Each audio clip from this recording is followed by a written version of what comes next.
I gave up my dreams for the sake of my girlfriend's future. Not only did I work 3 jobs a day, but I also served her like an imperial concubine, attending to her every need, from bathing to dining. However, what I never expected was that while we were entwined in passion, she called out the name Makoto. Furious beyond words, I died on the spot. Yet, fate granted me a second chance. I was reborn. In this life, as I watched her embrace another man right before my eyes, I felt nothing but indifference, because this time, I had already secured the favor of Anna, the wealthiest woman on the Forbes list. Chapter 1. At the graduation ball, I stood in the corner, expressionless, watching my girlfriend, Willow, embrace another man. The man wore a triumphant smile, while the way Willow looked at him carried a deep affection I had never seen before. Half an hour ago, Willow and I were on our way to finalize our divorce, arguing non-stop. She resented herself for marrying too early, believing she had sacrificed a golden opportunity to study abroad for so-called love. Now, she was stuck in a small studio, working as an unnoticed jewelry designer. I felt just as suffocated. Over the years, every time we were intimate after a few drinks, she would call out Makoto's name. She had also secretly taken birth control for 5 years. This marriage, I had had enough.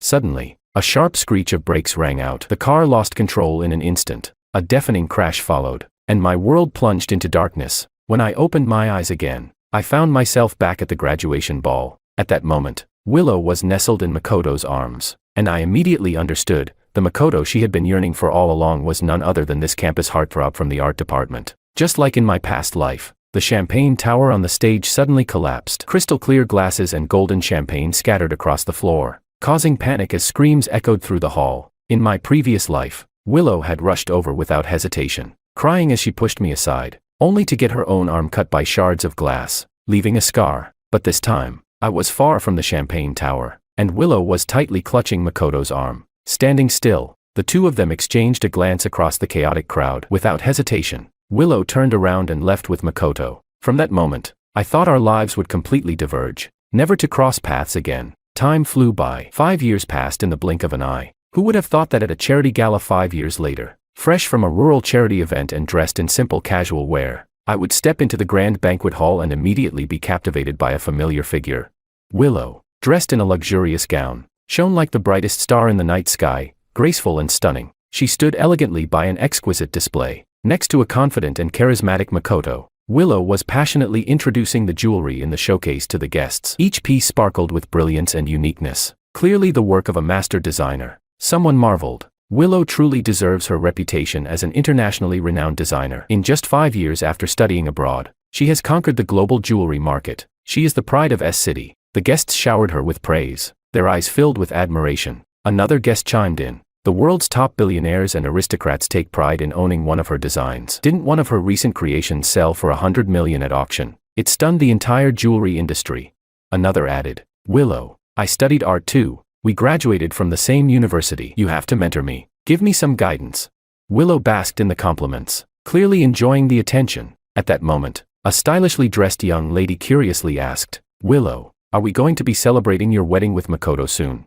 The mention of Makoto's name made Willow's gaze soften with deep affection. She nodded slightly and tightened her grip on Makoto's hand. We're getting engaged next week. I'm finally going to be his fiancé. A wave of cheers and applause erupted around them. Just then, an old acquaintance seemed to recall something and asked, Willow, do you still keep in touch with George? I remember that back in your freshman year, you were in a different department. It was George who encouraged you to switch majors. Wasn't your first jewelry design inspired by him? The moment my name was mentioned, Willow's face froze, her radiant smile stiffening as a hint of gloom flickered in her eyes. Makoto, however, maintained his smile, but his tone carried an undeniable coldness. He said, Willow and I are getting married soon. Childhood romances never last. She was just playing around with him. The topic was quickly shifted as everyone continued to praise Makoto and Willow as a match made in heaven. Standing quietly at a distance, I watched Willow silently accept everything. My thoughts drifted back to our university's opening ceremony in my previous life. Back then, we had fallen in love at first sight, diving headfirst into romance. I still remembered how Willow, glowing with happiness as she designed her first piece of jewelry, had told me, they say a lover's eyes are the 8th ocean of the world. George, this piece was inspired by you. My heart and eyes are filled with your name. I love you, only you. Her love had been so fervent, yet now, it was nothing more than a joke. I walked further into the banquet hall, calm and composed, when suddenly, a shrill voice cut through the air. George, is that really you? No way. You actually came dressed like that. Are you seriously this down and out now? Chapter 2. The moment someone called out my name. George. Every pair of eyes in the room turned toward me. Another voice chimed in. This is a high-class charity gala, and you showed up dressed like that. Do you even take this event seriously? George. At least try to look presentable. Someone else snickered. George. We're all old friends here. Why don't you go and ask Willow to get you a decent job? A grown man. Ending up like this. How embarrassing. Murmurs and ridicule spread through the crowd as people whispered among themselves, throwing mocking glances in my direction. On the stage, Willow's expression flickered with something unreadable. When our eyes met, her brow furrowed slightly, almost imperceptibly. She spoke, her tone laced with disappointment. George, all these years have passed, and you haven't changed at all. It's truly disappointing. Makoto, his arm wrapped around Willow's waist, burst into arrogant laughter, deliberately raising his voice. Willow, not everyone can be as young and successful as your boyfriend. Don't be too hard on George, he was your first love, after all. Then he turned to me, grinning maliciously. But George, did you leave the house in a hurry and grab the wrong outfit? You look like a janitor. Lucky for you. I happen to have an extra suit, I'll give it to you as a gift. Laughter erupted from the crowd. I glanced at Makoto. His designer suit, luxury tie, and the expensive watch on his wrist were all meant to flaunt his status. Then I looked at myself. I had just rushed back from a rural school after traveling for more than 20 hours without even catching my breath. My face was exhausted, and my plain casual wear, now wrinkled and out of place, contrasted starkly against the extravagant setting of the banquet hall. Makoto was basking in his own superiority, just about to signal someone to fetch the suit when I suddenly spoke. No need. I don't need it, nor am I used to wearing things like that. With that, I turned and walked toward the lounge area behind me. The whispers turned into outright insults, mocking me for being broke yet still pretending to have dignity. Makoto pressed a kiss against Willow's cheek, then smirked. Why don't you go talk to him? Even beggars don't turn down free food. He's already a janitor, what's he holding on to pride for? A flicker of emotion crossed Willow's eyes, but she quickly dismissed it with a scoff. Why should I bother? An ex should be as good as dead. He just showed up here out of nowhere.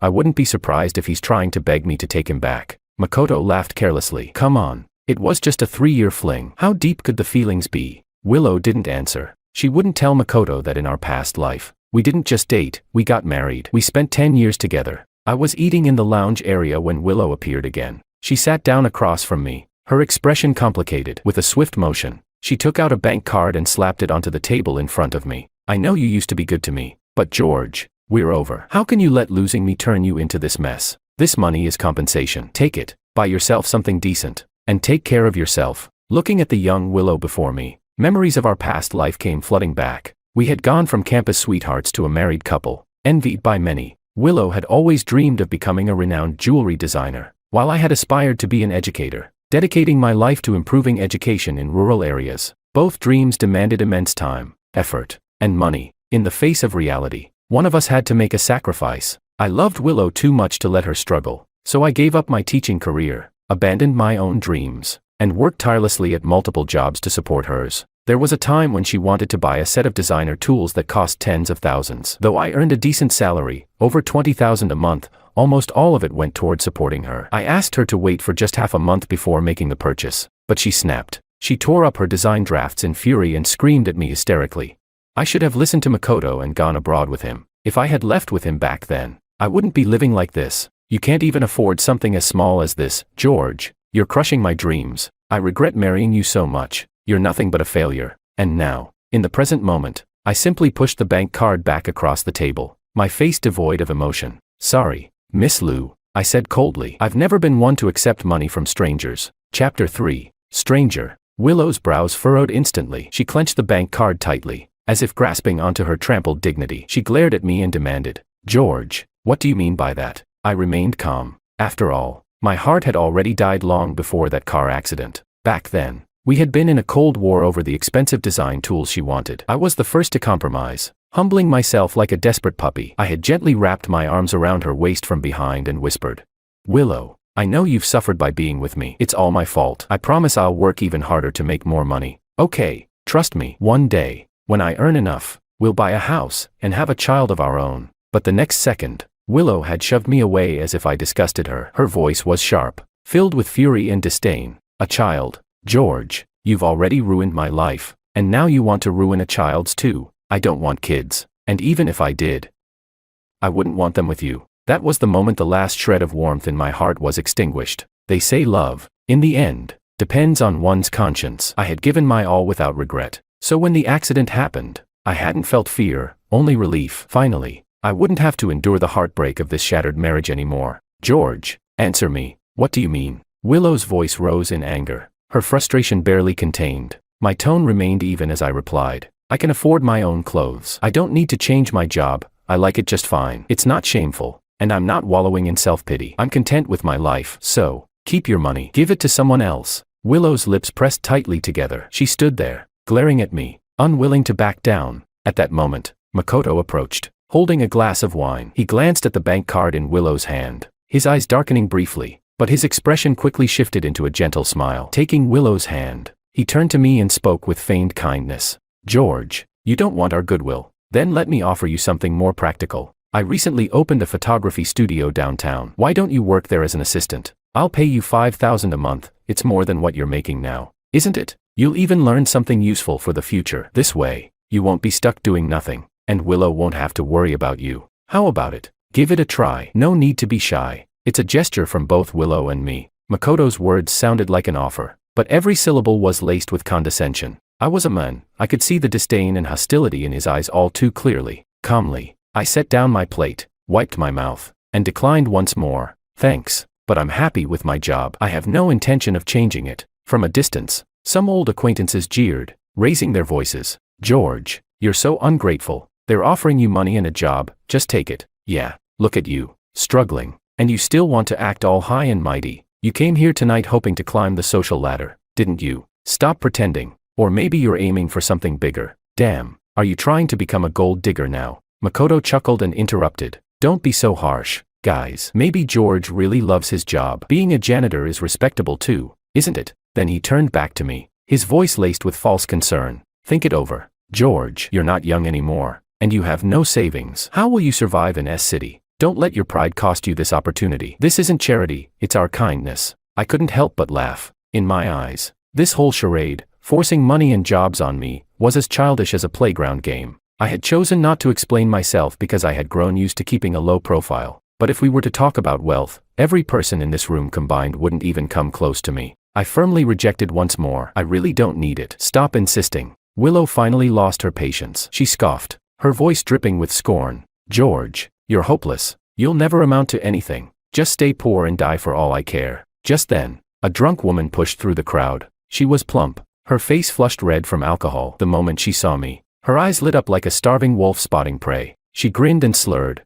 Poor. If you're poor, then come to me, have a drink, and I'll give you 10 grand. What do you say? Handsome. Want to play? Chapter 4. The woman, reeking of alcohol, staggered toward me and plopped down heavily onto the seat beside me. She shoved her glass in my face, her eyes practically glued to me as she scrutinized me up and down. Drink more. Earn more. George, aren't I generous? She slurred. Laughter erupted from the crowd, nearly shaking the roof with its intensity. Someone jeered. Ha! Looks like George just scored himself a sugar mommy. Hey, nothing wrong with living off a rich woman, just don't act all high and mighty about it. That's the third daughter of the Bai Corporation. She's rolling in money. Congrats. George, you're about to become a rich man's son-in-law. Another voice chimed in. Go easy on him, Miss Bai. George's skinny arms and legs might not survive your enthusiasm. The mocking laughter echoed in my ears. Everyone was treating me like the night's entertainment, turning this charity gala into a circus. I frowned, regretting attending this so-called philanthropic auction. I had never expected it to be such a disgraceful spectacle. If it weren't for the fact that I was waiting for someone important,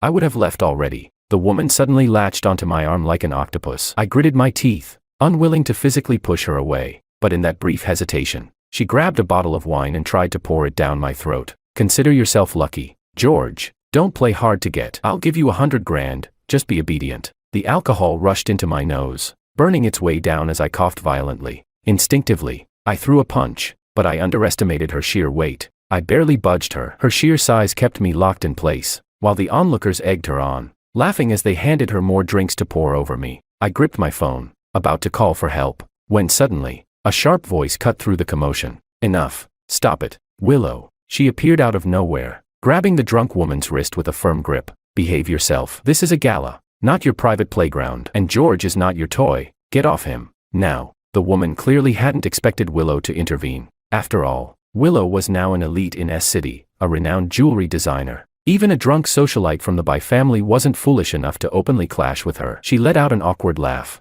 trying to brush it off. Willow, I was doing this for you. He just doesn't know how to appreciate a good offer. Willow's tone was ice cold. My business with George is none of your concern. With that, she reached out and grabbed my arm. Go clean yourself up. Look at you, you're a mess. I met her gaze. Behind her, Makoto's face twisted with barely restrained fury. His jaw clenched so tightly I could almost hear his teeth grinding. His girlfriend had just publicly defended her ex-boyfriend. How could he possibly endure this humiliation?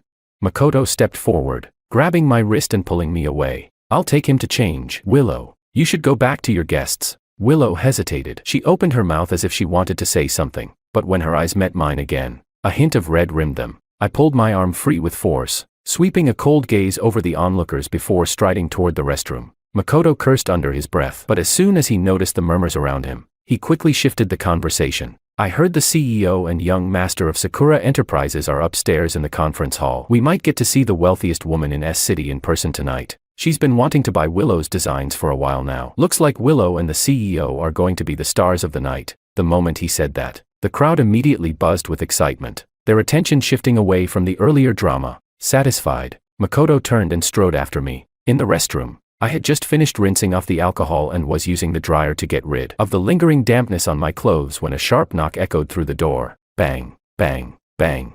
Makoto stood there, arms crossed, his face twisted with scorn. A loser like you, what gives you the right to show up here? He sneered. He stepped inside, voice dripping with venom. George, do you know how much I wish you would disappear? Every damn time Willow and I get intimate, she calls your name. My movements stilled. Makoto laughed darkly. You're making me wear a green hat. Huh? Do you know how much I hate you? And just now, Willow actually got worked up over you. Do you know the last time she lost her composure like that? I casually dusted off my sleeves and cut him off coldly. I don't care. Makoto, you're 30 years old, stop acting like a child. With that, I stepped forward, intending to leave, but my mind lingered on his words. Calling my name, that wasn't how things used to be. Before I could leave, Makoto suddenly slammed his fist into the sink with a loud bang.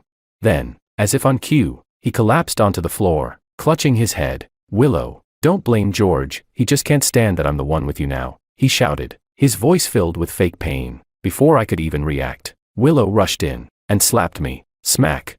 The force of her palm stung against my cheek. George, why won't you let go? I don't love you anymore. Why did you hit Makoto? Chapter 5. Willow's slap burned against my cheek. My hand clenched at my side before I slowly loosened it again. She didn't even spare me another glance. Her full attention was on Makoto as she carefully helped him up, checking his barely there injury as if it were some life-threatening wound. George, you've gone too far this time, she snapped, acting all high and mighty in front of me, only to throw punches at Makoto behind my back. You keep saying you don't want our kindness, but deep down, you're just full of resentment. You're disgusting, such a hypocrite. I had been about to explain. Makoto had staged this entire scene, publicly exposing our past in such a vile way, and I was disgusted by it. But the moment I opened my mouth, Willow cut me off with a furious shout. Shut up, you make me sick. George, you'll never have me. Just give up already. I watched the two of them walk away, and suddenly, I found myself laughing. I straightened my clothes and stepped back into the banquet hall. By now,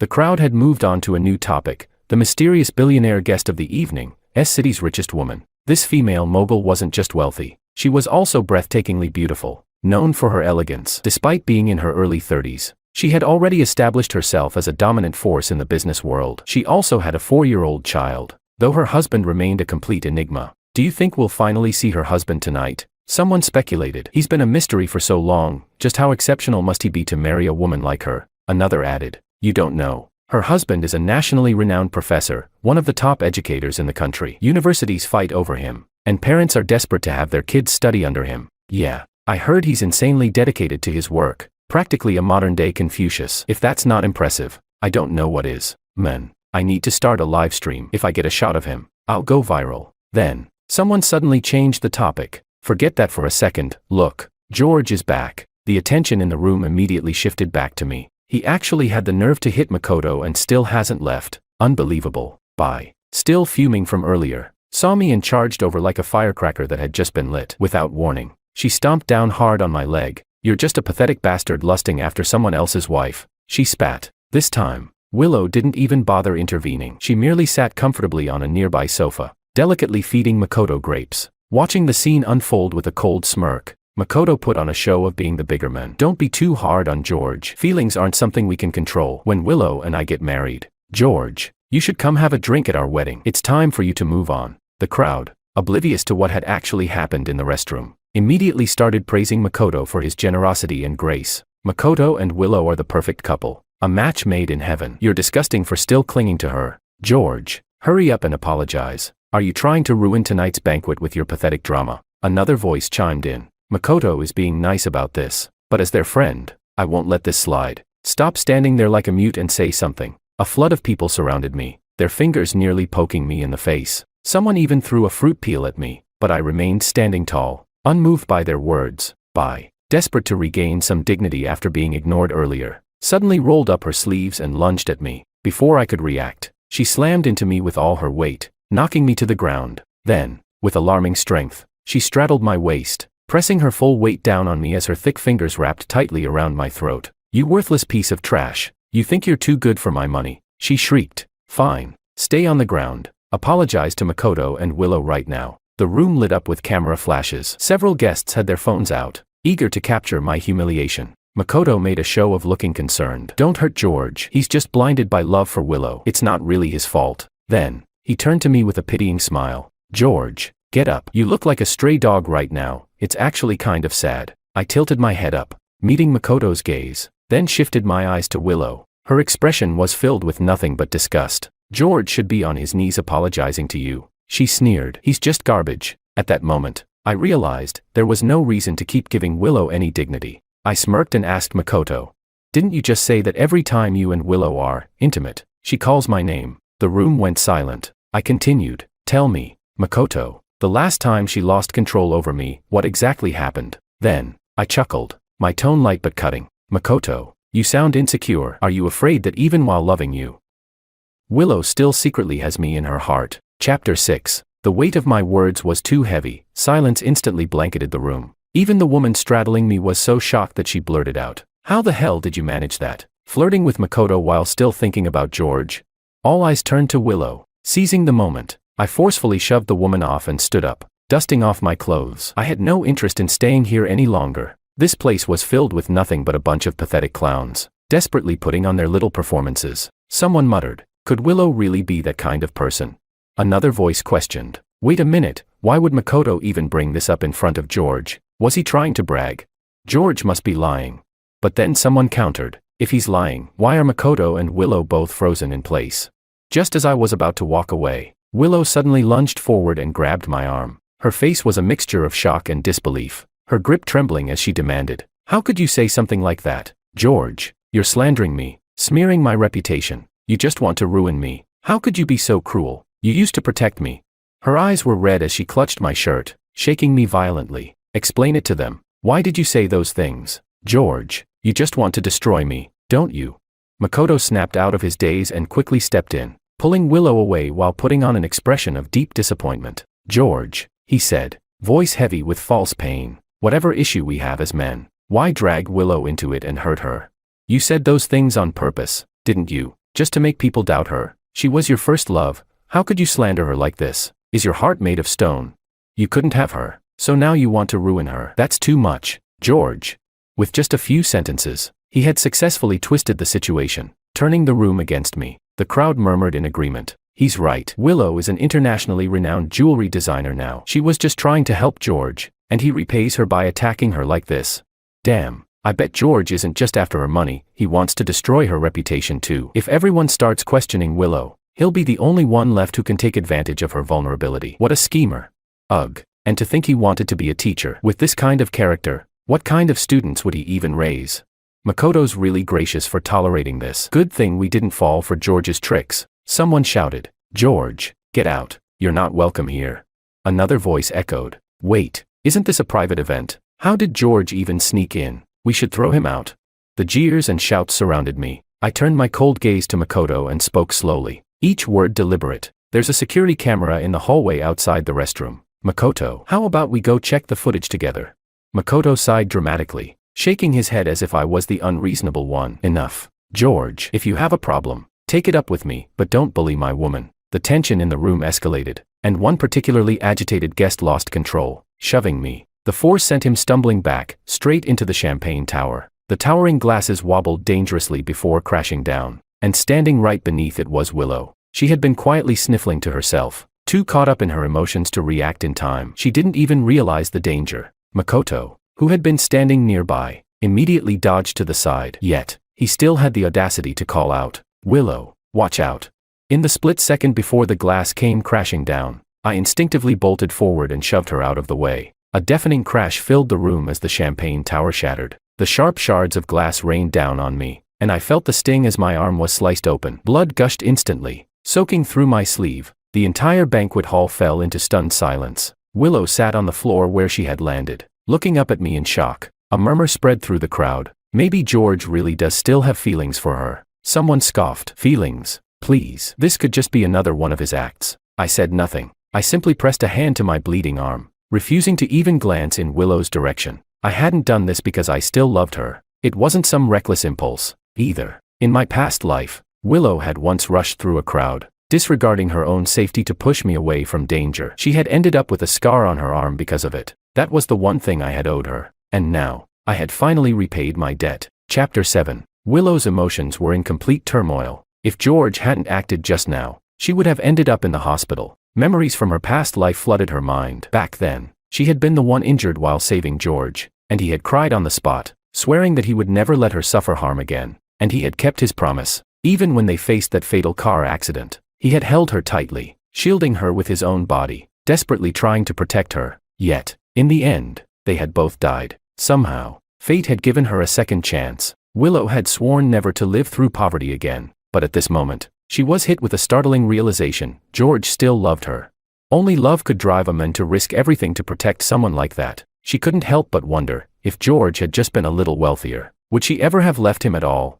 I had no idea what was running through Willow's mind. I only wanted to get my wounds treated, but before I could take a step, Makoto's lackeys swarmed around me, their voices filled with hostility. "This is all your fault. You damn jinx. Scraped your arm a little and now you're playing the victim. Stop putting on an act and get the hell out of here." Someone shoved me hard. A few others, stronger than the rest, grabbed me roughly by the arms, dragging me toward the exit as if I were some stray dog. "Kick him out. Don't let this rat ruin the party. He's just trying to make people forget how he punched Makoto earlier." I forcefully wrenched free, my gaze sweeping coldly across the crowd before landing on Willow. She avoided my eyes. I knew then, whatever past we had shared, it was now completely erased. I turned to leave, but before I could take a step, a heavy hand clamped down on my shoulder. "You hit Makoto and haven't even apologized. Where do you think you're going?" Another voice sneered. "Teach him a lesson." The next moment, a fist came flying toward me. I was about to counter when someone in the crowd suddenly spoke up. "Hold on a second. No matter what,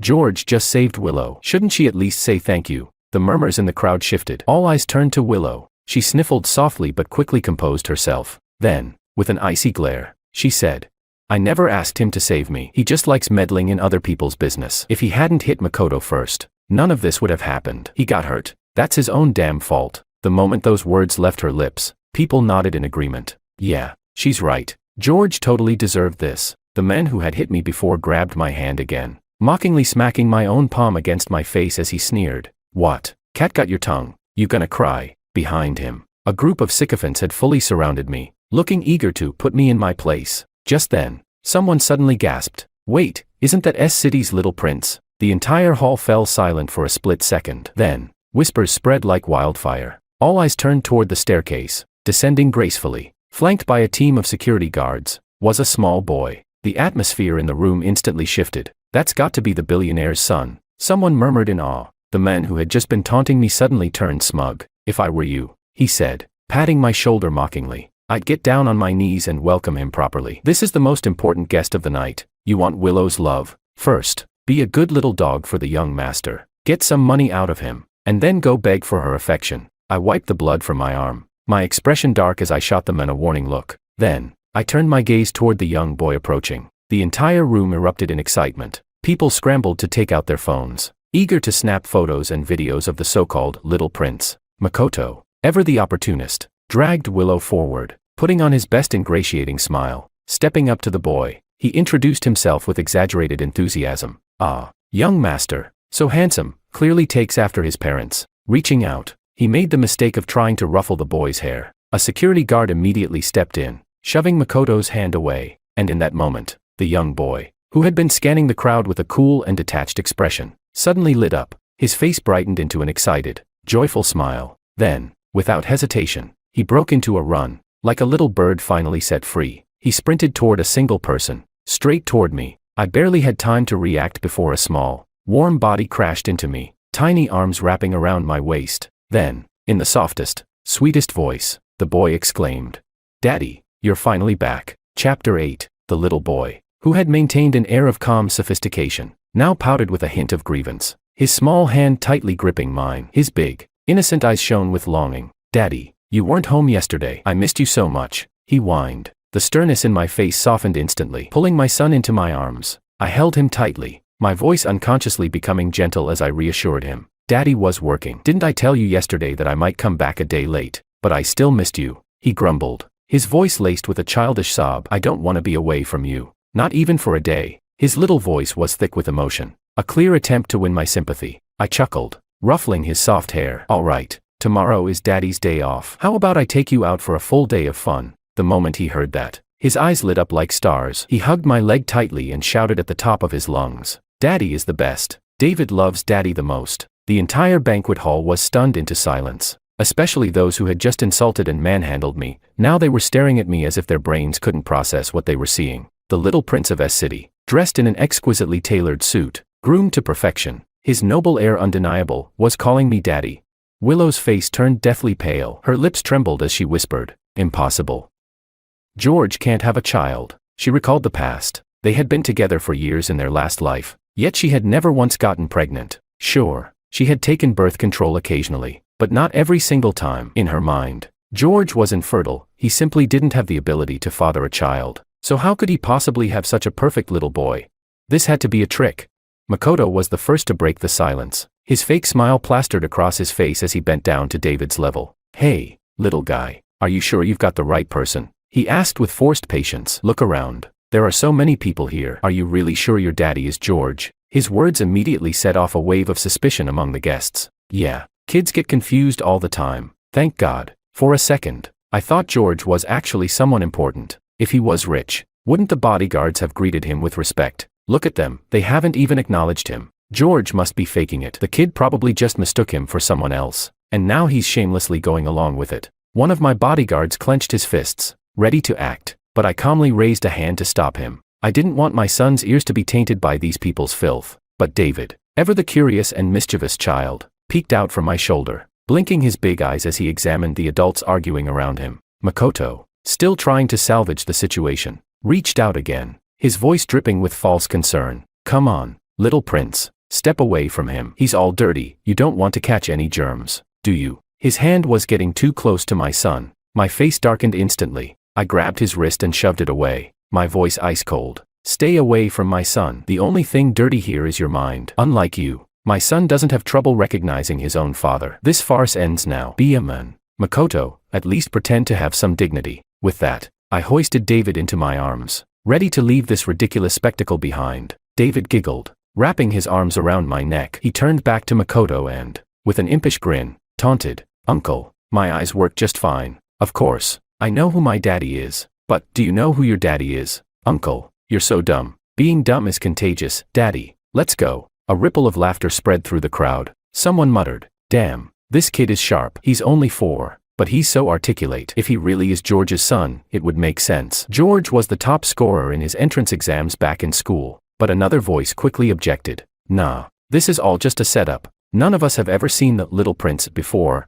How do we know he's the real deal? George is just a schemer. People like him always put on a show." Amidst the heated discussion, Willow suddenly seemed to wake from her daze. Like someone who had just realized they had left something priceless behind, she quickly stepped forward and blocked my path. "George," she said, her voice trembling with urgency, "I know you still love me, but you don't have to go this far. You don't need to find a random child just to prove a point." She reached out as if to grab me. "Just give the boy back to his real parents. Let's talk. Aside from love, I can give you anything you want." Just as she finished speaking, a clear, melodious female voice rang out from the upper floor. "Excuse me, miss," the woman called out, her tone cool and composed. "But may I ask, what exactly do you think you're doing with my husband and my son?" Chapter 9. An elegant woman, breathtakingly beautiful and with a figure that seemed sculpted to perfection, gracefully descended the grand staircase. Her presence alone commanded attention, exuding an aura of absolute authority. Beside her, the chief organizer of the banquet followed closely, his demeanor filled with reverence. The woman walked directly toward me, her gaze filled with warmth.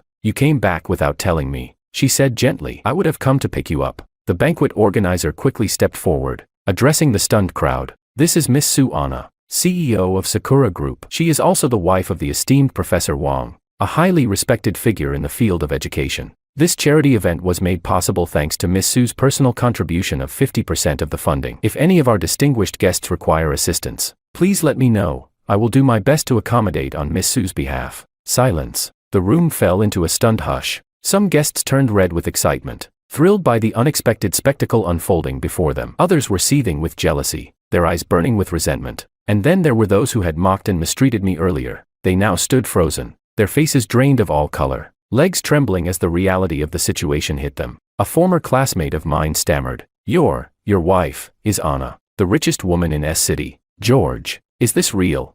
Someone else gasped. "It has to be real. The event organizer himself just addressed him as Professor Wang, and the kid called him Dad. So the mysterious husband Anna never revealed all these years was actually George. That world-renowned top-tier educator is him. The Sue family is true old money elite, and George, turns out he's the most successful one among all of us. Why didn't he say anything earlier?"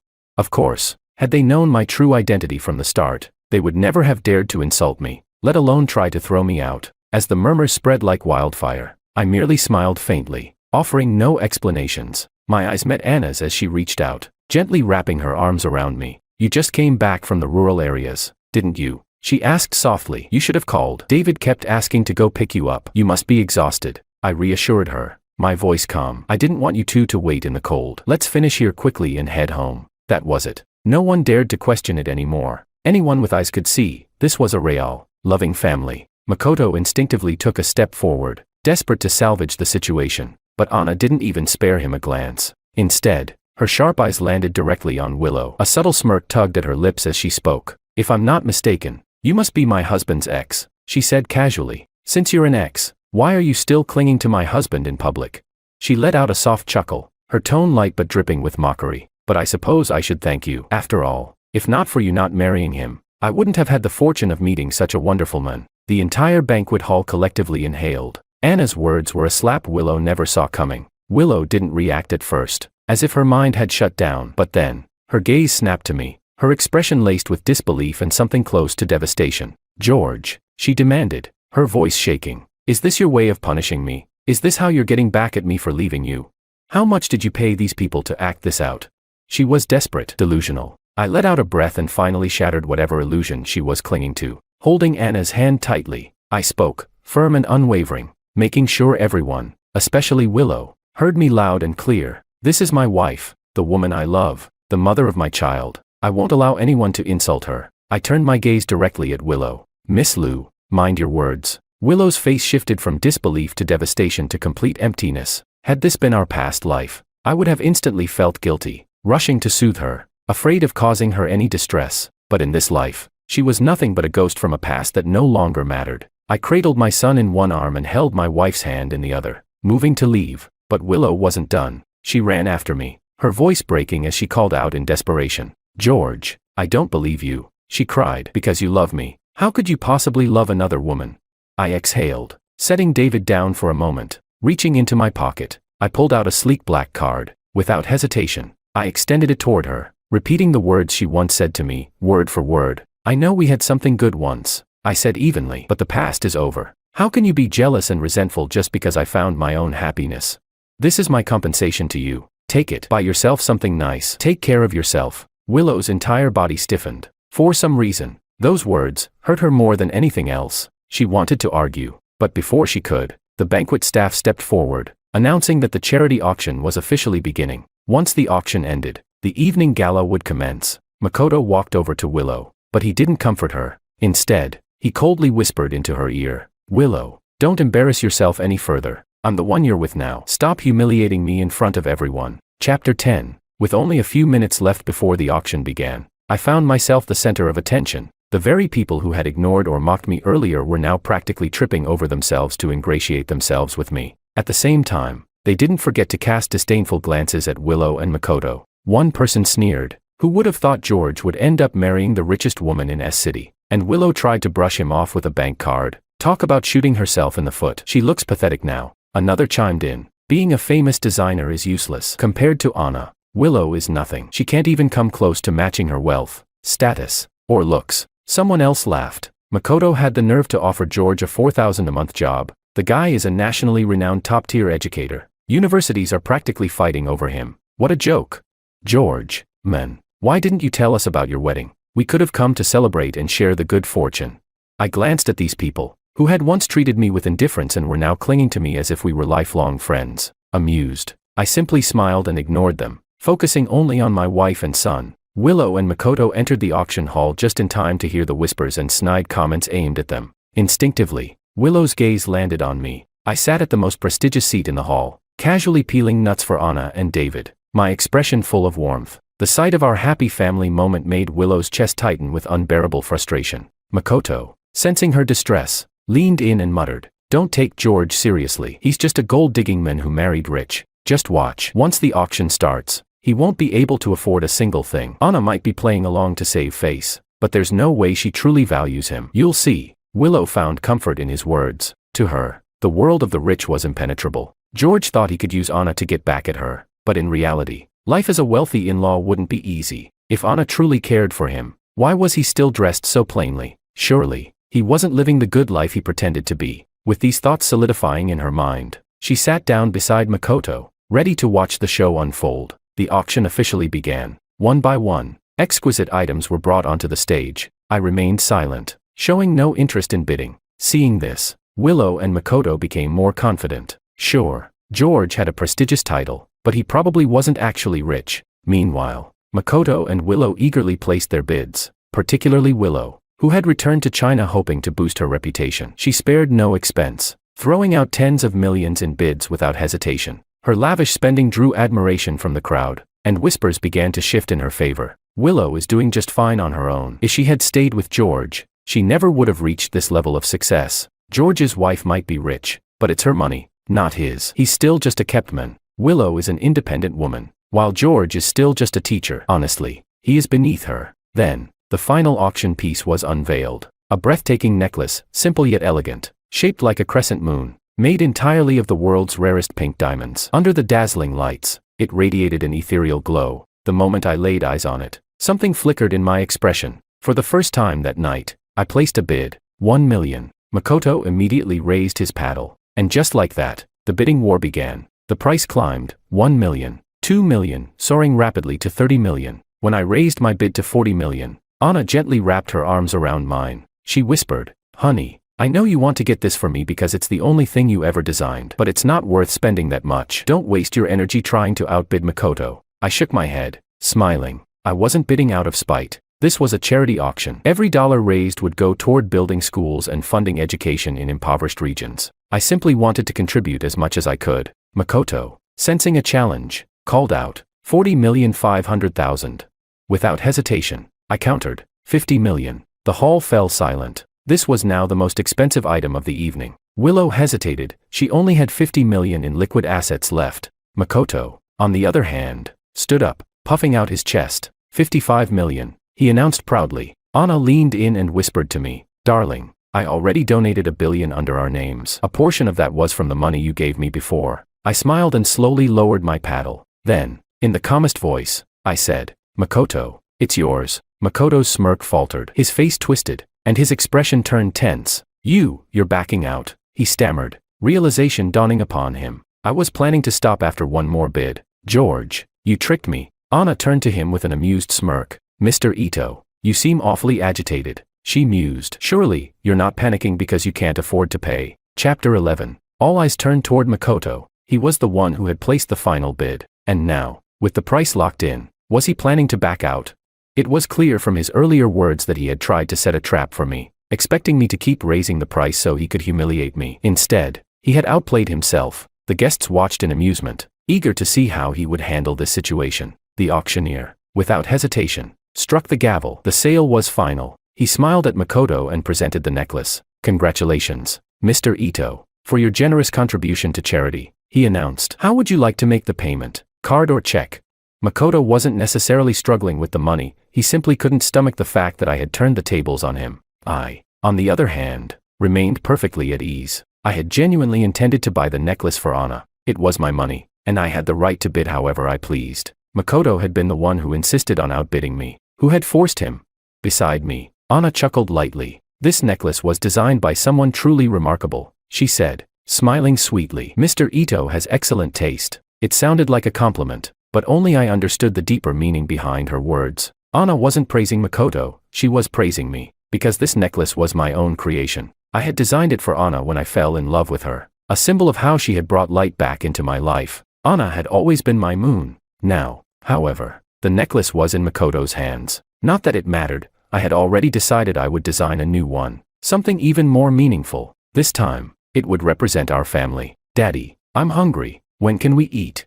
David tugged on my hand, looking up with his big, expectant eyes. Smiling, I lifted him into my arms. "Let's go eat," I said, taking Anna's hand as well. We turned to leave. Behind us, Willow instinctively took a step forward, only to be stopped. Before she could follow, she and Makoto were led to the payment counter. She stared at the auction invoice, her mood sinking further. As an internationally renowned jewelry designer, her own work had only sold for 30 million, yet now, she was parting with 55 million for someone else's creation. Still, despite the price, the guests were eager to flatter her and Makoto. As two of the biggest spenders of the night, they were showered with praise. "Whoever designed that necklace must be a true master. It might be worth even more in the future." This auction only features exclusive, high-value items. Mr. Ito and Miss Lu clearly have an eye for luxury. That necklace could have come from a famous collector or a retired jewelry legend.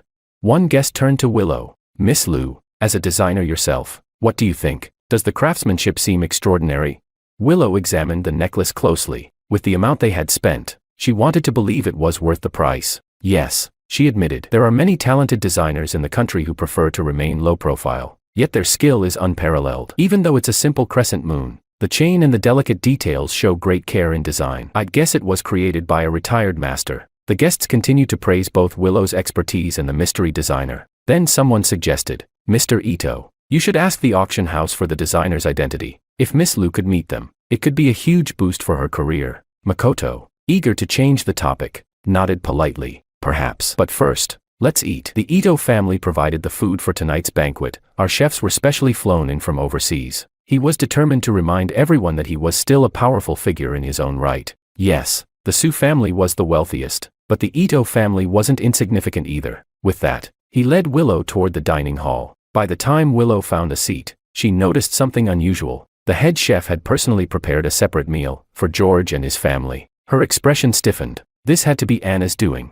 The richer someone was, the more they demanded special treatment. Willow tried to ignore it. After all, she and George had long since separated. But then, she remembered something. In their past life, George had treated her like a princess. Not long ago, he had even injured himself to protect her. She refused to believe he no longer loved her. This was all an act, to make her jealous. With that thought, Willow stood and marched over, raising her voice. "Miss Su," she said loudly, ensuring everyone in the room could hear. "This is a public banquet. Why is your food different from ours? Are you so used to forming exclusive little groups that you can't even share a meal with the rest of us?" A hush fell over the room. Many guests had been waiting for a chance to toast Anna, hoping to establish connections. But now, Willow was outright challenging the richest woman in S City. Was she out of her mind? Everyone expected Anna to be furious, but instead, she remained composed, her lips curving into an amused smile. Then, in a voice clear enough for the entire hall to hear, she calmly asked, "Miss Lu, why are you so concerned about what we do? Could it be that even now, you're still in love with my husband?" Right then, Makoto arrived. He had overheard everything. His face immediately turned an alarming shade of green. Chapter 12. Makoto strode over to Willow and wrapped an arm around her waist. At first, he had been proud to flaunt his successful, well-known girlfriend. But now, standing in front of Anna, his confidence had noticeably shrunk. Forcing a smile, he said, "Miss Su, you must be joking. My girlfriend would never love your husband." He tugged on Willow's hand, signaling her to speak up and clear the air, but she remained silent, her expression filled with resentment. I suddenly found the whole thing tedious. No matter how luxurious the banquet was, I had no desire to stay any longer. Rising from my seat, I placed Anna and David behind me protectively. David has a seafood allergy, I explained calmly. That's why we're eating separately. The food was specially prepared by my wife's personal chef. Lou, why would you have an issue with that? Willow's frustration flared. Of course, I have an issue with it, she snapped. Makoto flew in these chefs from overseas. Their services cost tens of thousands for a single night. The head chef, who had been stirring a dish at the buffet, quickly waved his hands in protest. In broken Chinese, he said, No charge. This is a charity banquet. I am happy to help. Also, I am Sue Madam's chef. I raised little David since he was a baby. Cooking for him, no problem. Silence. Makoto clenched his jaw, speechless. Willow's expression twisted with discomfort. Meanwhile, I turned to Anna. Let's go. A few guests, eager to curry favor, hurried after us. Miss Sue, Professor Wong, how about we have a private drink together? Somewhere quieter, just to talk. Anna didn't even hesitate. I won't attend any event where Makoto and Willow are present, she said plainly. My husband may be gracious enough to tolerate them, but I refuse to associate with anyone who repeatedly disrespects him. Her words sent an unspoken warning through the room. Sue Group, S-City's most powerful empire, would never work with any business connected to the Ito family or Willow. Makoto's face turned dark. He turned sharply to Willow, voice low and biting. Look what you've done, he hissed. You couldn't even handle your ex-boyfriend. I still need to find out who designed the necklace. Go and get him back. Willow hesitated. She hated the idea of chasing after George. She had her own pride. But she had one burning question she needed an answer to. I had just placed David in his car seat when a familiar voice called out, George, I need to talk to you. I turned to see Willow hurrying toward me, breathless. Anna, still in her evening gown, might catch a cold if she stayed out too long. Get in the car, I said gently. Anna smiled, leaning in to kiss my cheek. I trust you, she murmured. She knew I would handle this well. I watched as she settled into the car, feeling nothing but warmth for the woman who stood by my side without hesitation. Willow saw it, too, and it nearly broke her. She remembered the past, when George had once pampered her like a queen, never letting her lift a finger. Now, all of that devotion belonged to someone else. Her voice wavered. How did you end up with Anna? She asked. You too, you're from completely different worlds. I met her gaze, my expression unreadable. That's between me and Anna. I don't owe you an explanation. Her eyes filled with unshed tears. I just want one answer, she whispered. Give me that, and I'll never bother you again. I considered it a clean break. I was about to reply when my phone rang. The auction organizer's voice came through the line. Professor Wong, Mr. Ito, who won the necklace, wants to meet you personally. He considers you an incredible designer and wishes to thank you for creating such a masterpiece. I paused before responding. Put him on the line. There was a moment of shuffling before Makoto's excited voice came through. Master, it's an honor. Your work is extraordinary. I cut him off. No need to thank me, I said flatly. You paid for it. I should be thanking you for your generous contribution to charity. Silence. I could hear Makoto's breath hitch. Then, a sharp gasp from beside me. Willow's eyes widened. That necklace, she whispered. You designed it. Her voice shook as she processed the revelation. George had never been artistically gifted, so why had he created this piece? Had he done it for Anna? No. Willow's mind rejected the thought. Tears welled in her eyes as she clutched my sleeve. You designed it for me, didn't you? She choked out. George, this was your way of trying to hold on to me. You don't really love Anna. Your marriage is fake. You're just putting on a show to make me jealous, aren't you?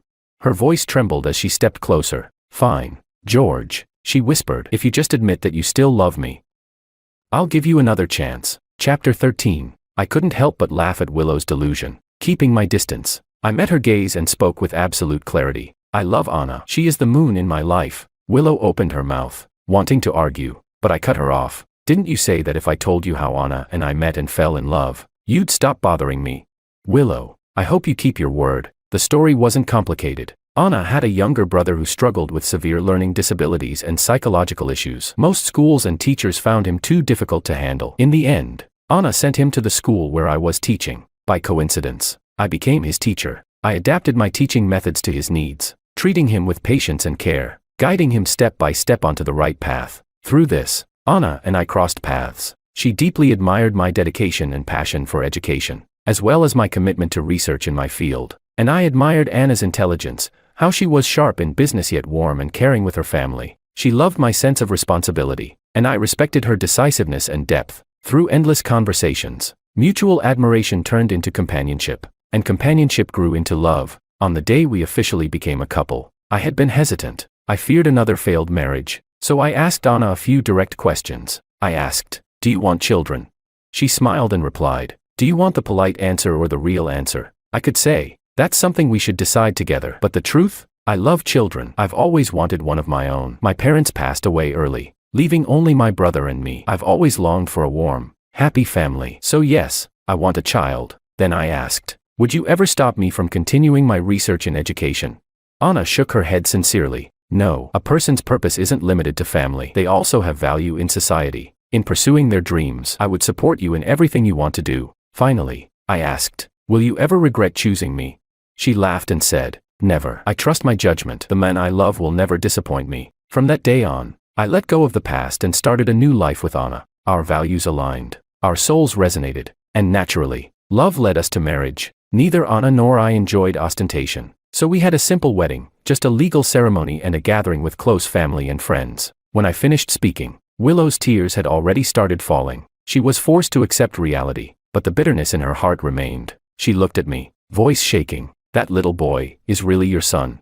I nodded. Willow let out a choked sob. "You told me before that you wanted our child," she cried. "How could you turn around and have a baby with someone else?" Then she stared at me, her expression desperate, as if unveiling a terrible secret. "I've always known that both of us were reborn," she confessed. "Otherwise, you wouldn't have suddenly cut contact with me. George, why did you betray your promise?"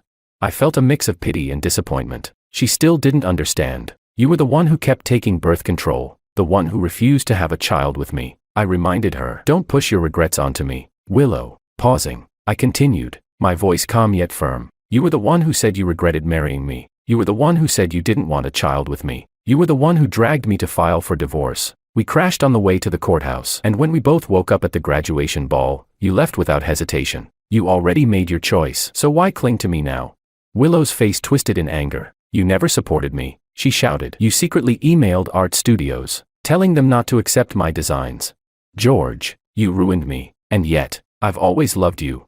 I frowned. What was she talking about?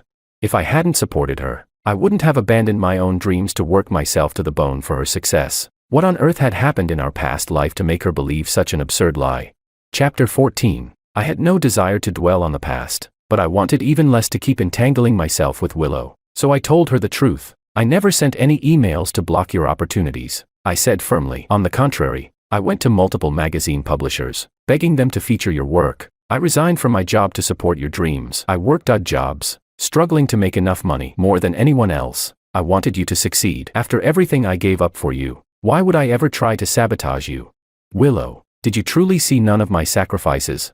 Willow's face turned pale, as if the world had just crumbled around her. She covered her mouth, suppressing the sobs threatening to escape. She couldn't accept it. She didn't want to accept it. Yet another thought gnawed at her mind, one that had bothered her for years. She took a shaky breath and whispered, "Back then, I only asked you to buy me a design tool, but you refused. You told me I was wasting money. If you really supported me, why wouldn't you buy it?" So this was it. This was the moment that had defined her resentment. The reason why she abandoned me so decisively in this second life. I scoffed lightly, shaking my head. "Do you really not remember, Willow?" I asked. "Did you forget that at that time, we had no money left? Your mother had fallen ill, and we emptied every last bit of our savings to pay for her hospital treatment. You were so absorbed in your dream that you never cared about the household expenses. Do you even know that when times were at their worst, I sold my own blood just so I could buy you better food and keep you healthy?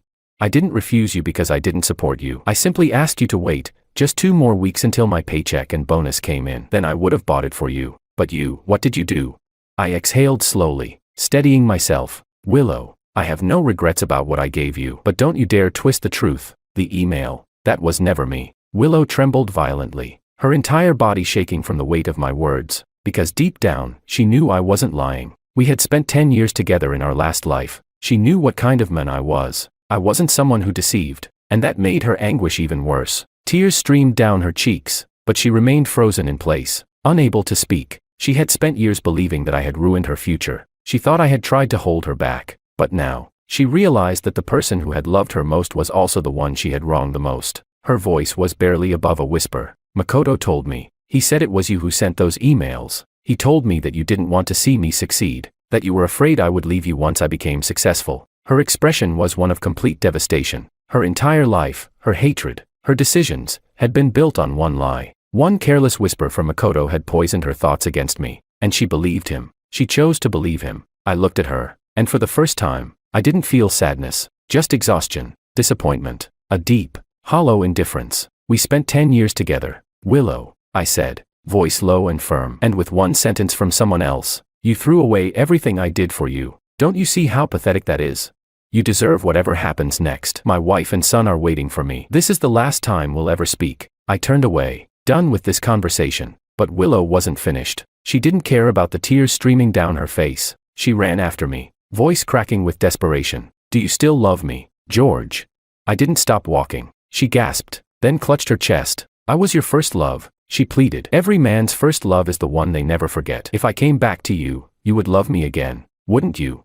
I didn't answer, because the answer was meaningless. Instead, without looking back, I shook my head. My love for you died in our last life. In this life, I have someone I cherish more. I have a wife who truly understands me, and I have a son, a brilliant, kind-hearted boy. I had no regrets. As I walked toward my family, I glanced up at the sky. The deep black expanse was dotted with stars, and hanging there, luminous and steady, was a bright, radiant moon. Chapter 15. A month had passed since the charity banquet. That morning, I received an invitation to a college reunion. I had declined many times before. Anna and I were both busy, and neither of us enjoyed being the center of attention. But this time, when I placed the invitation aside, Anna climbed into my lap, wrapping her arms around my neck. Let's go, darling, she murmured, her warm breath brushing against my ear. The reunion is at my mountain resort. The scenery there is beautiful. We can camp and have a barbecue, and you can catch up with your old classmates. I raised an eyebrow. Anna usually wasn't interested in gatherings like this. She must have noticed my curiosity because she leaned in closer, her lips curling into a playful smile. I just want to see if there are any more hidden love rivals, she whispered. I need to make sure everyone knows that I am your wife. Hearing this, my heart ached slightly. For the past month, Willow had been messaging me nonstop from different phone numbers. I never read them. Anna always told me she didn't care. But how could someone who loves you not feel even a little bit jealous?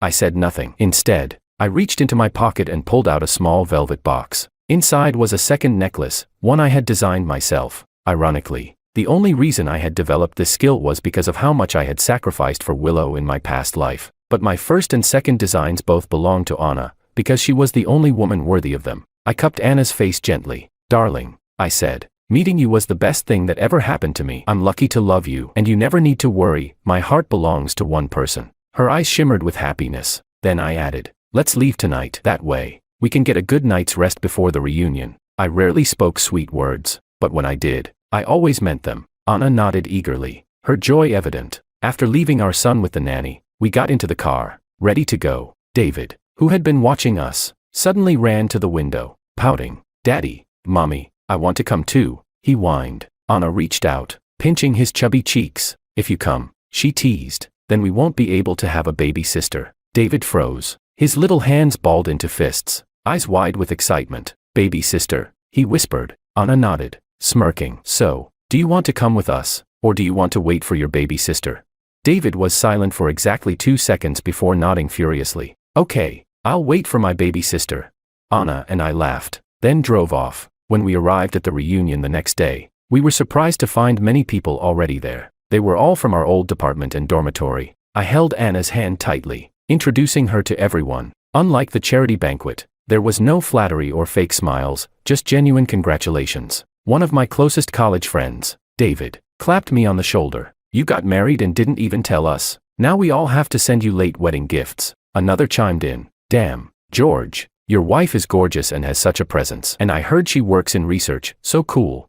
Anna was warm and composed, greeting everyone with ease. Most people saw S-City's wealthiest woman as an untouchable ice queen, but in reality, she was lively, kind, and down-to-earth. As we chatted, someone suddenly brought up Makoto. Did you hear? Makoto's father, Ren Ito, got exposed for academic fraud. He used illegal means to obtain research funding, bribed experts, and even plagiarized other scientists' work, and Makoto was involved in all of it. There was a brief silence before someone pulled out a news video. Curious, I took the phone and watched. On the screen, Makoto and his father appeared disheveled and broken, their expressions filled with shame. Not only had all their research projects been revoked, but Ren Ito's decades of academic prestige had been utterly destroyed. Now, both of them faced legal consequences. I had never particularly cared about Makoto. But people like him, people who corrupted academia for personal gain, disgusted me. They weren't just criminals, they were leeches on society, draining resources meant for genuine scientific advancement. I handed the phone back,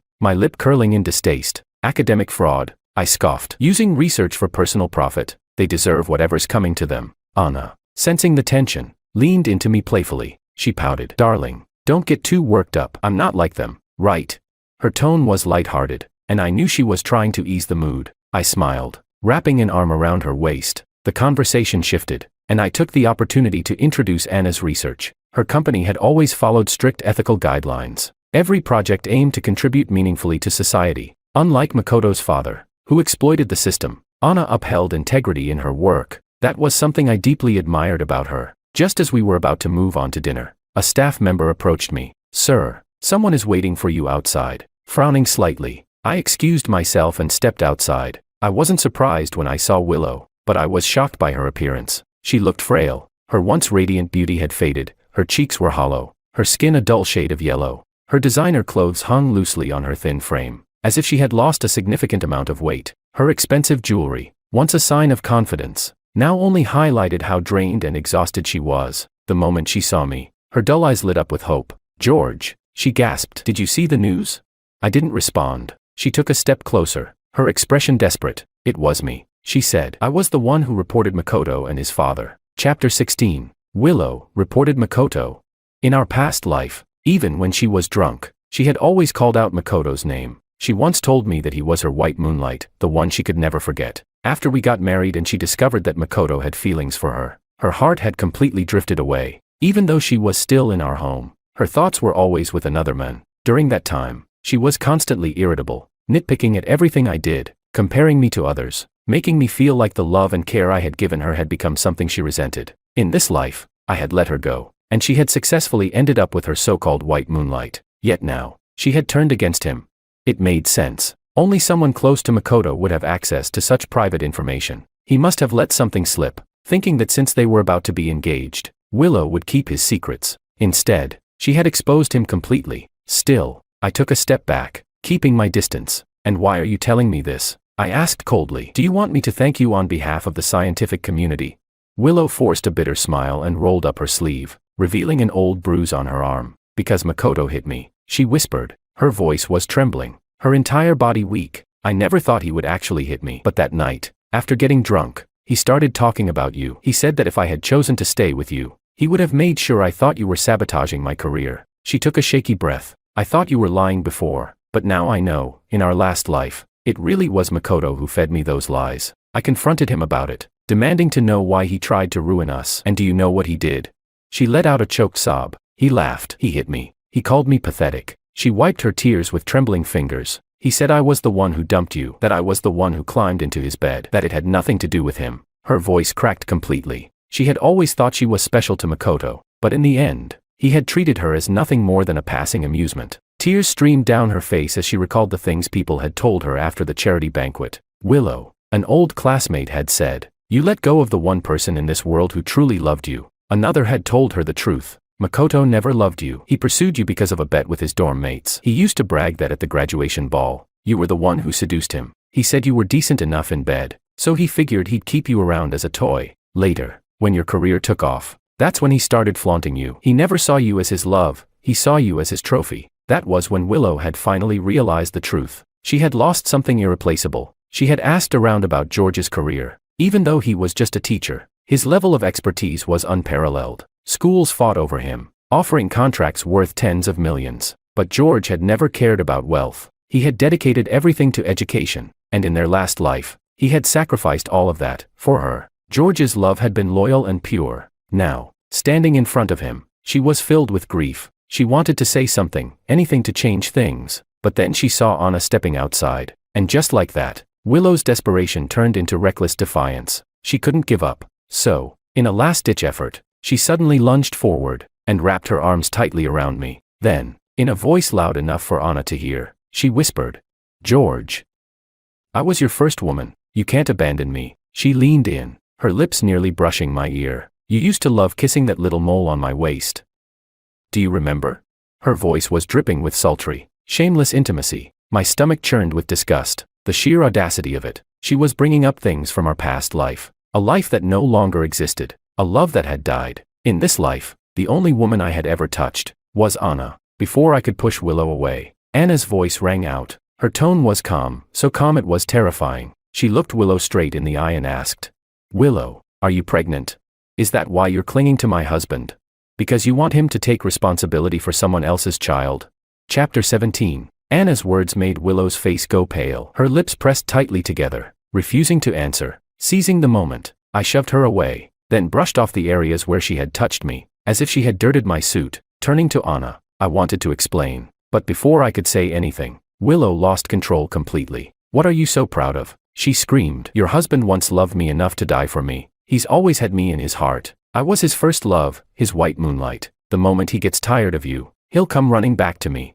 She thought her words would shake Anna, would plant a seed of doubt, but in Anna's eyes, Willow was nothing more than a desperate child throwing a tantrum. She simply didn't care about the past. It was just that, the past. And more importantly, she had absolute trust in me. Smirking, Anna said, "I only believe my husband." "Stop dreaming, you had your chance, and you threw it away. Now that he's doing well, you think you can just come back and take what's his? The world doesn't work that way." Then, wrapping her arms tightly around mine, she tilted her head and playfully asked, "Tell me, dear husband, is what she's saying true?" I shook my head immediately, my eyes filled with certainty. Anna relaxed, her trust in me reaffirmed, but Willow wasn't done. She sneered, "You coward, you just don't dare admit it." She turned back to Anna. "Do you know, he used to be my husband. He cooked for me, did the laundry, even bathed me when I was sick. He stayed up all night watching over me. If I cried, he'd get on his knees to apologize. He gave up his entire career for me. He even sold his blood to make sure I could eat well." She had started off boasting, but as she spoke, her voice broke, and tears streamed down her face. Anna hadn't been angry before, but now, something tightened in her chest, not because of what Willow was saying, but because of the way she said it. Anna crossed her arms and stared at Willow. "If he was so good to you, then why did you betray him?" she asked coolly. "You trampled on the most genuine love a man could give. Now you regret it. Too late. The things you threw away, someone else treasures now." Willow shook her head frantically. "That was our past. I thought choosing Makoto would give me a better life. I made a mistake, but George and I truly loved each other in our last life. Why can't you give him back to me?"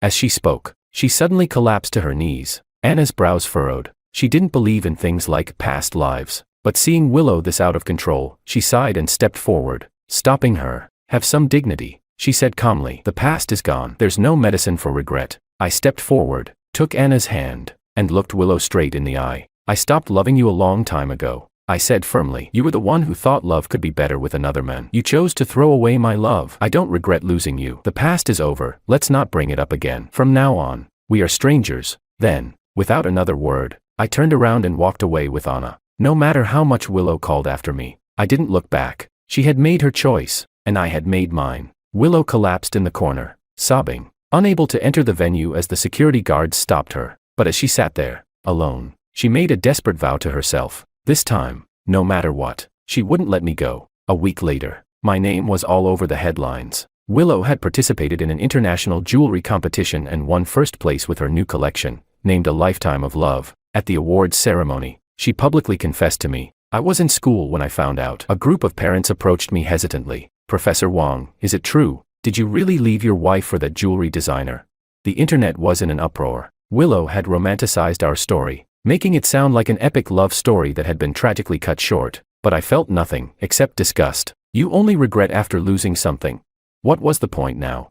I was furious. Just as I was about to call Willow to demand she stop this nonsense, my phone rang. It was an unfamiliar number. I hesitated, then answered. The voice on the other end was anxious. "Hello, are you Miss Lou's boyfriend?" I froze. "I'm not." The caller ignored my response. "This is S-City First People's Hospital. She was in a car accident, and she miscarried. Please come quickly." I frowned. "You have the wrong person." "I'm not." But then, the nurse's voice lowered. "She was pregnant," she whispered, "but during surgery, we found something else. We just got the biopsy results. Miss Lou has late-stage uterine cancer." Chapter 18. I didn't go to the hospital. Instead, I contacted Willow's parents and told them to be by her side. At the same time, I reached out to a former classmate who worked in digital media, ensuring that the trending news about her public confession was suppressed. That afternoon, my phone rang. Willow's voice was weak. "George, can I see you one last time?" My response was cold. I didn't want to get entangled with her again. Nor did I want to give her false hope. I've already made everything clear, I said flatly. I let go of the past a long time ago. There's nothing left for you to hold on to. A sharp coughing fit cut me off. Her breathing was labored, as if she could barely speak. I knew I was sick, she admitted, her voice barely above a whisper. But when I found out I was pregnant, I convinced myself that the baby was yours. I hated the wrong person. George, I always wanted to have a child with you. But Makoto lied to me. He destroyed our marriage. My voice remained indifferent. No, you destroyed our marriage, with your doubt and your infidelity. A choked sob came from the other end of the line. But now the baby is gone, and I'm dying too. George, do you think when I die, I'll wake up in our past life again? Do you think I'll return to that day when we were about to get divorced? Maybe this time, I'll stop you. Maybe this time, I'll hold on to you, and we can stay together because I love you. You were the first person I ever loved. Even with my hardened heart, I couldn't deny the sting of her words. For a long moment, I said nothing. Then finally, I spoke. You should go somewhere with better medical treatment. Fight for your life. Don't give up. I've said these words to you before. She let out a broken laugh, her voice trembling. I'll wait for you, George. If you don't come, I won't close my eyes. I ended the call. At that moment, a student walked into my office to deliver some documents. For a brief second, my mind wandered back to my first day at university, the freshman ceremony. Willow had stood beside me as one of the student representatives, her high ponytail swaying as she smiled brilliantly, a ray of sunshine in human form. Now, that once radiant flower was withering away. I remembered how flustered she had been when I confessed to her, how I had clumsily played a song on my guitar, and how she had shyly nodded. I had been ecstatic. We had been so in love, and yet, love had turned to resentment. If not for the car accident that gave us a second chance, we would have died in our past life, carrying nothing but hatred for each other. I sighed. Perhaps it was time to put an end to it. On my way to the hospital, I stopped by a market to buy Anna and David's favorite ingredients, knowing they'd be waiting for me at home. When I arrived at Willow's hospital room, I found her looking even thinner than before. She had lost all the beauty she once prided herself on, her delicate features now frail and ghostly. The moment she saw me, her eyes filled with tears, but they also brightened with hope. George, she whispered, her voice trembling. I knew you'd come. You could never truly abandon me. You still care about me. You're only angry because you love me too much. She clutched the blanket weakly. I was wrong before. Everything was my fault. But I just want you to know, I never regretted being with you. You always treated me like a princess. No one has ever loved me the way you did. Her gaze was feverish now. George, I know I made mistakes, but please, can't we start over? I promise I'll do better. I'll fight the illness. I won't let them remove my uterus because I want to have a child with you. I love you, George. I exhaled slowly, placing the bag of fruit I had brought onto the table. Then, looking directly into her desperate eyes, I crushed her last shred of hope. Willow, I said quietly, the moment you walked away from me after we were reborn, our relationship ended. Chapter 19. My stance remained firm. I have a family now, a wife and a child I love dearly. So from now on, don't say these things again. Willow shook her head in disbelief. No, we never officially broke up. How could all those years of love just disappear? I know you're angry at me, George, but don't be. I've admitted my mistakes. You used to hate seeing me cry. Why won't you forgive me now? I remained expressionless as I pulled my hand away from hers. You have late-stage cancer. Even if we were just ordinary friends, I would have still come to see you. If my presence made you think I still have feelings for you, then I apologize. But your parents will take care of you, and I won't be staying any longer. In our past life, I desperately tried to hold on to our marriage. That was the most foolish thing I ever did. I should have let you go sooner. Now, I no longer love you, and I hope you stop living in the past. Willow's face contorted with pain. She had clung to that last shred of hope, but now, she was finally forced to accept the truth. She had lost me, completely. The man who once adored her, who lived and breathed for her, was now someone else's. As I turned to leave, her voice suddenly rang out, loud, shrill, desperate. All women are the same. Do you really think Anna loves you? She's S-City's wealthiest woman. Why would she ever fall for an ordinary man like you? You two won't be happy. George, you're fooling yourself. I'm the only one who was ever truly meant for you. I quickened my steps, refusing to dignify her words with a response. I had wanted to leave her with a shred of dignity. But Willow, she hadn't changed at all. Just like in our past life, she couldn't stand when things didn't go her way. When she was doing well, she looked down on those who weren't. When she was doing poorly, she envied those who were happier. And worse, she wanted to drag them down with her. People like her would always be filled with regret, would always be unsatisfied. I had done my part. From now on, Willow's fate had nothing to do with me. And as for Anna, my love for her was unshakable. People always thought I had married up, that Anna had stooped to be with me, but Anna had never seen it that way. From the beginning, she had always told me, in this relationship, we are equals. Willow once mocked my decision to become a teacher, belittled my passion for education, but Anna had taken the time to truly understand me. She once wrapped her arms around me, pressing her lips against my ear, whispering in admiration, "Darling, you've changed the lives of so many children with your textbooks and teaching methods. No amount of money could ever compare to that. You're amazing. You're a hero." Because of Anna, I learned what real love was. Real love wasn't doubt. It wasn't sabotage. It was the guiding light in the darkness. It was the warm hand that held yours through the coldest nights. It was two people, fighting for their dreams together, walking side by side, lifting each other higher. Anna and I had come so far. Willow's desperate words would never make me question the bond we had. I thought this would finally be the end, that Willow would finally give up. But then, she entered another jewelry design competition. This time, the theme was future. Her entry: a pendant, two small figures, locked in an embrace, 18-year-old versions of me and Willow, from the time when we had once been madly in love. Chapter 20. During the years Willow spent studying abroad, she truly achieved great success. Every one of her jewelry designs caused a sensation. She was hailed as a genius designer, a rising star in the industry. But now, she used that fame to buy off reporters and media outlets. Television stations, live broadcasts, and online platforms were flooded with her version of our love story. She even named her latest engagement ring design George. Not just in S-City. Now, the entire world knew that we had once been in love, and in front of millions of viewers, live on air, Willow bowed her head and apologized, her voice trembling with humility. "George, I truly regret everything. Losing you has been the most painful experience of my life. I was blind. I didn't cherish you when I had you. Please, forgive me. We loved each other so much. My jewelry sells so well because it's inspired by my love for you. George, come back to me.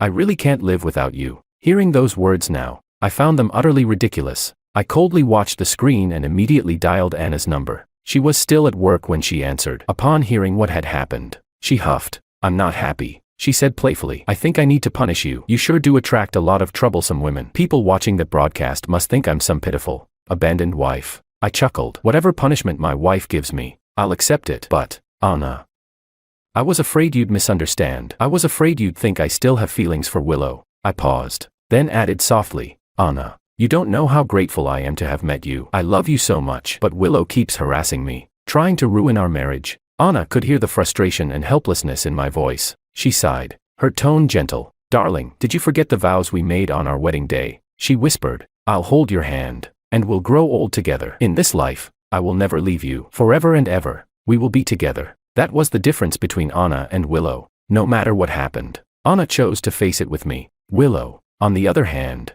had abandoned me without hesitation, and only came crawling back when she saw me thriving. I turned off the live broadcast and vowed never to watch anything related to Willow again. That evening, I picked up Anna and David from work and school, ready to return home to our peaceful life. But as soon as I saw Anna, she told me something unexpected. Willow was stabbed by Makoto. They don't know if she'll survive. I frowned. It was only after talking to Anna that I learned the full story. Makoto had been released after only 2 months in jail. His father had taken the full blame for the academic fraud, so he avoided serious punishment. But he lost everything: his wealth, his reputation, his career. With nowhere else to turn, he went looking for Willow. Yet Willow refused to see him. She called him a loser and cursed him to die. That was the final straw. Enraged, Makoto snapped. He grabbed a knife and attacked her. As he stabbed her, he screamed that she was ungrateful, that he was the one who helped her get to where she was today, that she had abandoned him when he lost everything. Anna shuddered as she recalled the news. When they carried Willow out, her clothes were drenched in blood. She said Makoto was arrested on the spot. Then, she looked up at me, her gaze steady. "Darling, everyone who ever hurt you, they're finally getting what they deserve." I thought for a moment, then asked, "Anna, can I go see Makoto?" He would undoubtedly be sentenced this time, but before that, I wanted to see him, one last time. Anna didn't hesitate. Instead, she wrapped her arms around me and pressed a soft kiss to my lips. "Go," she said. "David and I will be waiting at home. Don't make us wait too long." At the detention center, Makoto sat motionless in his cell. His hands were still stained with dried blood. His head hung low. He refused to speak, refused to cooperate with the police. After I confirmed my identity, I was allowed to meet with him. In that room, I only said 2 things. The first: "You always loved Willow, didn't you?" I asked. All that bragging, All those things you said in public, it was just to satisfy your own vanity. Just to get back at her for once losing control over me, wasn't it? What really happened that time? The second. It doesn't matter if you answer. I just came to tell you. Willow was pregnant with your child, but after the car accident, she lost the baby, and she's dying of late-stage uterine cancer. Makoto, who had remained silent all this time, suddenly burst into laughter, but the laughter soon turned to sobs. Chapter 21. Makoto's emotions spiraled out of control. He roared at me, his voice thick with hatred and despair. Yes, I've always loved her. Those lies about not caring, they were just that, lies. Do you want to know why I treated her the way I did? Because on our first night together, while she was gasping, while she was at her peak, she called out your name. She called you her husband. She said she loved you. I choked her, forcing her to look me in the eye and see who she was really with. She swore it was just sleep talk, that it meant nothing. She swore she loved me. But 4 years ago, when that earthquake hit your school in the mountains, Willow lost her mind. She screamed that she had to go to you. She said she couldn't live without you. She said she wouldn't let you die. She was willing to drag your corpse home if she had to. She was pregnant, George. She had a fever. She barely knew what she was saying. And later she had the audacity to pretend she never said those words. But I remember, she withered after you went missing. She barely ate. She barely slept. And then, she lost our child. I loved her. I helped her climb to the top of her career. And just when we were finally about to get engaged, you showed up again. Makoto let out a hollow laugh, tears streaking down his face. Tell me, George, why? Why is it that even after all this time, even after everything I've done, she still loves you? His body shook violently. His expression was wild, frenzied, utterly broken. Then, in a whisper, he added, do you know something funny? I had a dream once. In that dream, you and Willow were married. I was so jealous, so consumed by hatred, that I did everything I could to ruin you. I never dated anyone, just waiting for the day Willow and I would be together. And then, in that dream, she died. She was cremated. I carried her ashes, and I jumped into the sea. Makoto's laughter rang through the cold, gray walls of the detention center. It was laughter so twisted, so broken, that I knew, this man was truly ruined. I didn't tell him the truth. I didn't tell him that he and Willow had, in fact, been reborn. Instead, I simply told him, Makoto, take care. Use your time in prison wisely. And I left. What I didn't expect was to see Willow the moment I stepped outside. She had just finished receiving treatment, her wounds barely patched up. Her skin was pale, almost paper white, her body frail, barely standing. But when she saw me, her eyes lit up like a dying flame being rekindled. She took a shaky step toward me, and then, she began unbuttoning her shirt.